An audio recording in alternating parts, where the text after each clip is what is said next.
Vamos esperando que se agreguen los demás compañeros.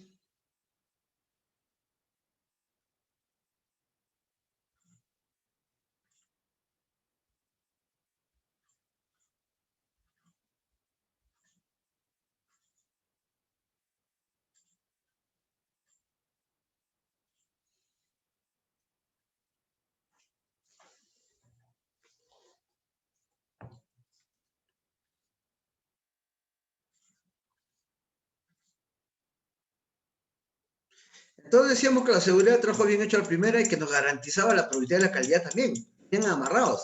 Era una trilogía, ¿no? Y por lo tanto, ahí ya pueden ustedes entender eso que yo les mencionaba, de que cuando un país tiene mejor sistema de gestión de seguridad y salud de trabajo, es un país más competitivo. ¿Qué tal importancia que tiene la seguridad y salud de trabajo? Y que quizás ustedes no lo habían pensado así. Bueno, pero entonces, ¿cómo tengo seguridad en el trabajo? ¿Qué es lo que debo hacer? La palabra mágica que me va a decir cómo es que yo voy a lograr seguridad en mi trabajo. Es decir, el día a día, mi meta diaria sea no enfermarme ni accidentarme en mi trabajo, va a ser a través de la prevención. La prevención y la seguridad no es lo mismo. A través de la prevención yo llevo a la seguridad. Para que lo entiendan de manera muy sencilla. Digamos que nuestra meta diaria es la seguridad, es decir, no accidentes, no enfermedades en el trabajo, y la ruta que yo voy a recorrer para llegar a esta meta diaria va a ser la prevención. ¿Qué cosa es la prevención? La prevención es todo lo que voy a hacer yo a nivel organizacional, personal, para garantizar que no haya accidentes de trabajo ni enfermedades ocupacionales. Así de sencillo, ¿no? ¿Ok? Ahí usted va a encontrar definiciones técnicas quizás, ¿no? Pero las que yo les he dado, ustedes van a ver que jamás se van a olvidar. ¿Qué está pasando con mi mouse? Se bloqueó. Muy bien. Entonces, ¿qué serán medidas preventivas? Dice, son las acciones que se adoptan con el fin de evitar disminuir los riesgos derivados del trabajo y que se encuentran dirigidos a proteger la salud de los trabajadores contra aquellas condiciones de trabajo que generan daño, ¿no? Sean consecuencia o anden en relación, sobrevengan durante el cumplimiento de sus labores. Además, son medidas cuya implementación constituye una obligación y deber de los empleadores. Lo que está diciendo acá. Lo que está diciendo acá es que las medidas preventivas tiene que ponerlas, ejecutarlas, implementarlas, es el empleador. Porque además la ley dice que para que se cumpla con la ley, el empleador debe cumplir su deber de prevención. Y los trabajadores deben participar. ¿Cómo va a participar? Cumpliendo las normas. Entonces, el empleador pone las medidas preventivas, yo las ejecuto, yo las aplico, yo tengo que cumplirlas. ¿Ok? Y justamente en contexto COVID-19, ¿cuáles son esas famosas medidas preventivas? Número 1, limpieza y desinfección de los centros de trabajo. Y mire que dice limpieza y desinfección, no solamente desinfección. Primero se hace limpieza, después desinfección, ¿ok? No solamente desinfección. Porque es bueno que ustedes sepan de que muchas veces cuando los desinfectantes, ¿no? Nosotros queremos actuar y poner de frente desinfectante y por ahí tenemos materia orgánica, esa materia orgánica le quita su poder desinfectante a estas sustancias químicas. Por eso siempre primero limpieza, luego desinfección. Ahora, lógicamente los que hacen desinfección, limpieza usualmente son personal destacado que tenemos en el área de limpieza o que puede ser un tercero o personal propio. Creo que deben seguir ciertos protocolos para poder realizar de manera adecuada esta limpieza, esta desinfección. Esta limpieza y desinfección se hace usualmente antes de que nosotros empecemos a trabajar. Es decir, llegamos a trabajar, ya debe estar todo limpio y desinfectado. Pero también hay que hacerlo de manera frecuente, eso muchas veces tenemos que hacer nosotros mismos, por ejemplo, las superficies de contacto permanente. Está en su área administrativa, su desinfección constante, limpieza de qué, de su teclado, su laptop, su mouse, las puertas, las medidas de las puertas que ustedes manejan, el mobiliario que más utilizan, las herramientas, etcétera, etcétera, etcétera. Muy bien, esa es la primera medida preventiva. La segunda medida preventiva tiene que ver con la evaluación de condiciones de la salud del trabajador previo al regreso o reincorporación al centro de trabajo. Y eso se refiere a las personas que retornan o se reincorporan, no es lo mismo. Según el glosario de esta norma del Ministerio de Salud se refiere a que regreso es la persona que ha estado en su casa, ha estado en cuarentena o ha estado con licencia. Va a empezar a trabajar, no, va a regresar al trabajo. En cambio, reincorporación se llama la persona que se enfermó, estuvo enfermo, pasó sus 14 días su tratamiento y tiene que reincorporarse al trabajo. ¿Ok? Y esto debe estar considerado dentro del plan de vigilancia, prevención y control que debe tener toda organización. Ya del año pasado se determinó desde el mes de marzo. Bueno, entonces se consideran unos puntos como cuáles, como identificar cuál es el nivel de riesgo de cada puesto de trabajo frente a COVID-19. Esto debe estar ahí, ¿no? La persona, ginecólogo, tal nivel de riesgo. La persona, odontólogo, tal nivel de riesgo. Esto debe estar escrito en un documento de la institución. Más, se llena una ficha de sintomatología de COVID-19, ¿no? Se aplica a cada trabajador, ya sea antes de regresar o incorporarse. Que tiene carácter de declaración jurada, ¿no? Luego, otra medida que se considera acá es el control de temperatura corporal aleatoria al ingreso al trabajo, ¿no? Luego tenemos un manejo adecuado que se debe manejar de manera adecuada de acuerdo a lo que dictamina el MINSA. No hay casos, ya el manejo de los casos en sí, ¿no es cierto? Y por último, la aplicación de la prueba, ya sea serológica, antigénica o antigénica, se llama, si no me equivoco, o molecular. Eso lo determina el médico de salud ocupacional de acuerdo al puesto de trabajo de cada uno. La finalidad de todo este asunto, de toda esta evaluación, es asegurar que tanto el trabajador que regresa o que se incorpora no significa foco de contagio para los demás compañeros. Luego está lo tercero y que todos conocemos, que la higiene de manos, ¿no? Esa es una de las cosas buenas, digamos, que hemos podido sacar de la pandemia, ¿no? De la COVID-19. Todo el mundo ha aprendido a lavarse las manos, hasta los niños, las personas, y no solamente saber a lavarse, sino hacerlo.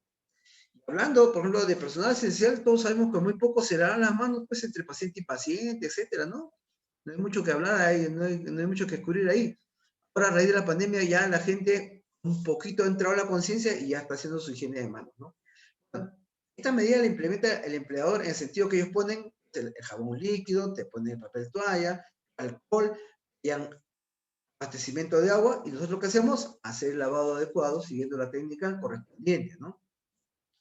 La cuarta medida viene a ser la sensibilización de la prevención del contagio en el trabajo, que quiere decir que el empleador, ni bien apareció este tema con la pandemia, ha tenido que estar informando de manera permanente a sus trabajadores, ya sea capacitándolos a través de carteles, de afiches, etcétera.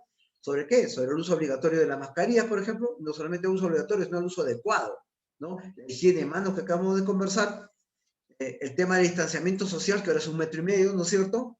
Y que es bien importante, ¿no? La importancia de reportar de manera temprana qué sintomatología COVID-19. Y acá en este sentido es bien importante no solamente que lo reporte el trabajador que tiene sintomatología, sino también el que lo va a atender.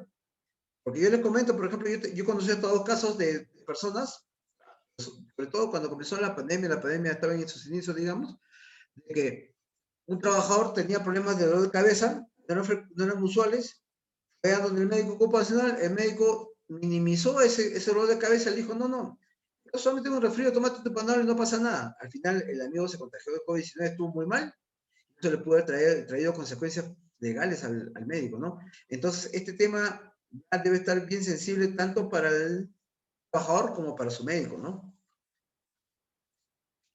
Luego tenemos las medidas preventivas de aplicación colectiva, o sea, que se explican en general.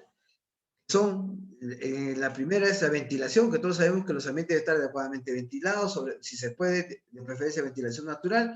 Y en otros casos, quizás se utilizará la ventilación mecánica, ¿no? El tema es que en cualquiera de los dos casos, lo que se busca es que el aire que pudiera estar contaminado no esté quieto en un ambiente de trabajo, no que circule y salga hacia el exterior, ¿no? Y luego, el tema de las reuniones que deben de hacerse preferentemente virtuales, nada de reuniones presenciales, a menos que sean demasiado urgentes, ¿no? Se hagan cumpliendo las medidas preventivas, ¿no? Necesarias, distanciamiento, protección respiratoria, la ventilación, etcétera, y por muy corto tiempo.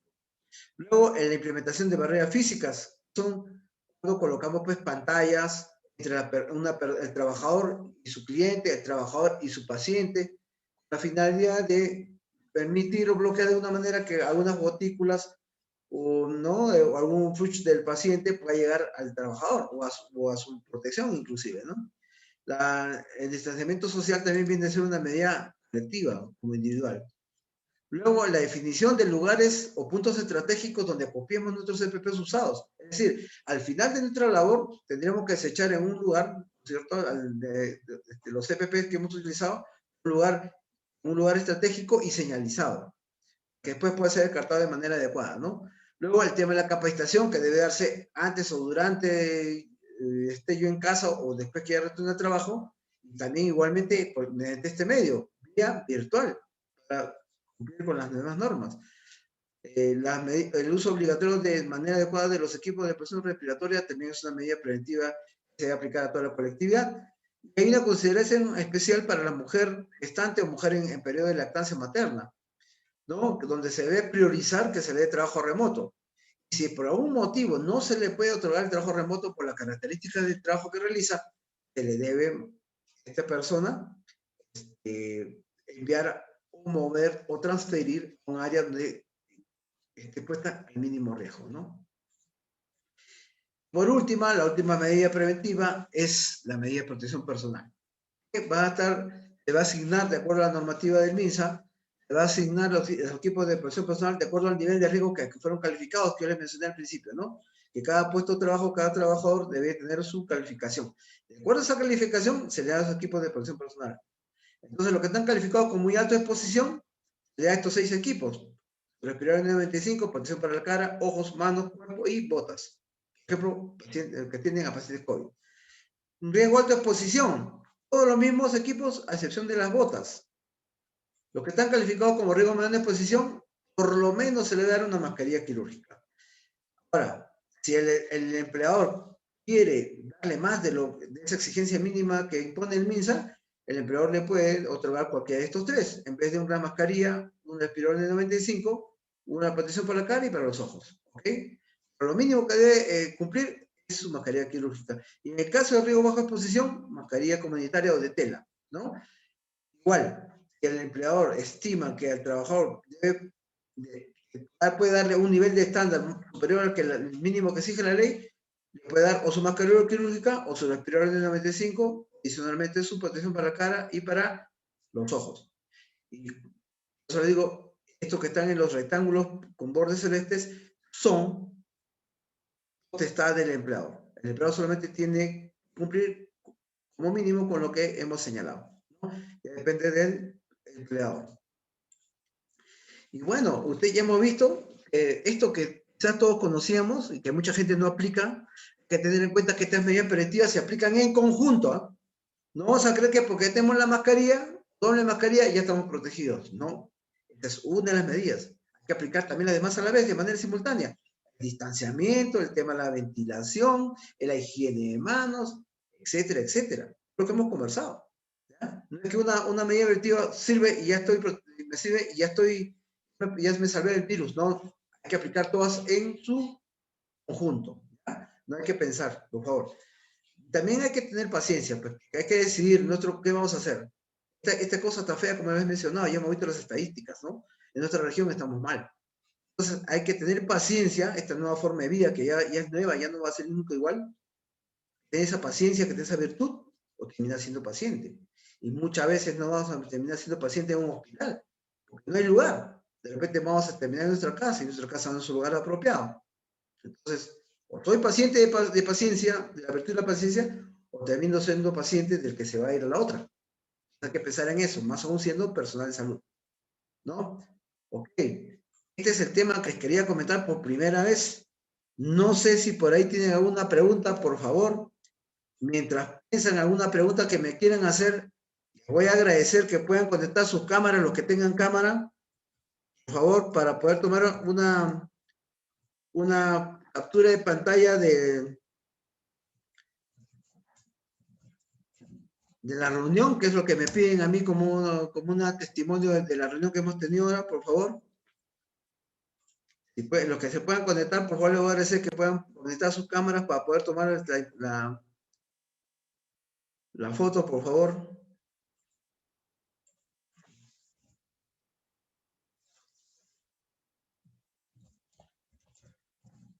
Es para mi informe, no es para concurso, no se vayan a hacer problemas, pensar que no están de repente menos tímidos, no sé. Mientras tanto, ¿tendrán alguna pregunta? Por favor.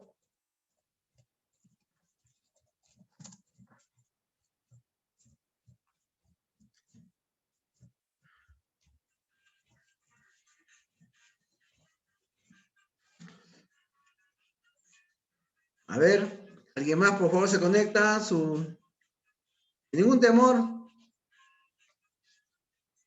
Una pregunta, por favor, antes de dar por terminar la reunión. ¿Un comentario de repente?